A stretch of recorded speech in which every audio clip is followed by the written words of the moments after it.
I think if I may, just 2 or 3 minutes. When our colleagues on the forum agreed to do this session, I think there was a bit of a head scratching going on. It's why are we talking about urban health? I hope, if nothing else, the last day or day and a half, it's been clear why cities are important at the global level in terms of driving the global health agenda, and certainly most recently the opportunities there. And I think if we've succeeded in opening a curiosity, especially among our corporate NGO and other colleagues about the issues in cities, that was one of the goals I know Ann and I had when we worked together to organize this. We've shown you the data about cities really as drivers of global health.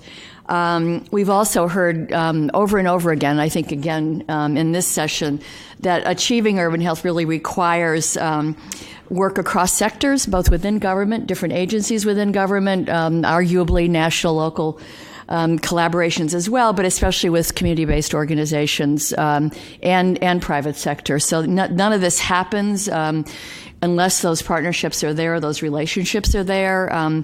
The other thing that's been emphasized, I think, especially in Ricardo's presentation and Charlotte's as well, is that health does not only equal health care, and so the language is really important. When you hear the word health, you need to understand, what is that person talking about? Are they talking about health in the broadest sense of the word, which we've discussed and bought into as a forum, or are they really talking about personal health care, which is fine, but let's get clear, because we need both, and we need them to be well integrated. I think that we also heard during this session actions in different sectors, planning, housing, transport, food systems, the digital world. And I think we heard messages that, in general, the private sector is relatively absent from a lot of these broader discussions on determinants of health. There's a real opportunity there to engage, and I thought Ricardo's image was really wonderful, and both of you talked about systems, is there's a puzzle here, and local government, local individuals, local communities are part of the picture. I liked your pentagram. And so the private sector needs to figure out, how do I fit into that puzzle? How do I solve that puzzle? And that really requires a level of engagement around understanding what needs are, aligning, and I think you've been very clear. We're very clear about corporate needs, market needs, but also the needs of the other players. And then finally, I think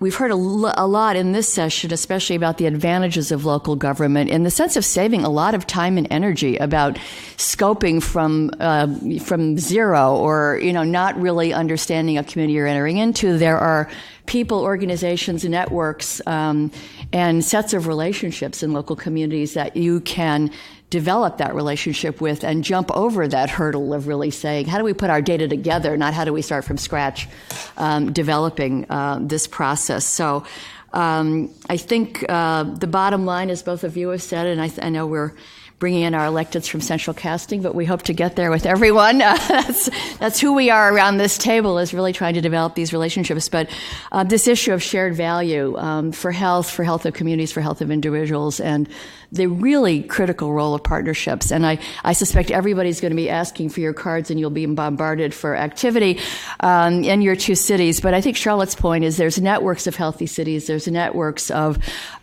mayors learning from each other. And one of the key challenges we all face, I think, on the ideology, just to end there, wouldn't it be nice if health was a bipartisan issue? And in many instances, I think the health care system is very tied up in ideology in many countries, especially in the United States. In other countries, less so, because there's been an acceptance of how the healthcare system gets run, and you get the debate going. But in looking at these broader determinants of health, how could we make that sustainable by making it a bipartisan interest of everyone working together? So thank you very much. Thank you, everybody, who's participated and enjoyed this. So we really appreciate it.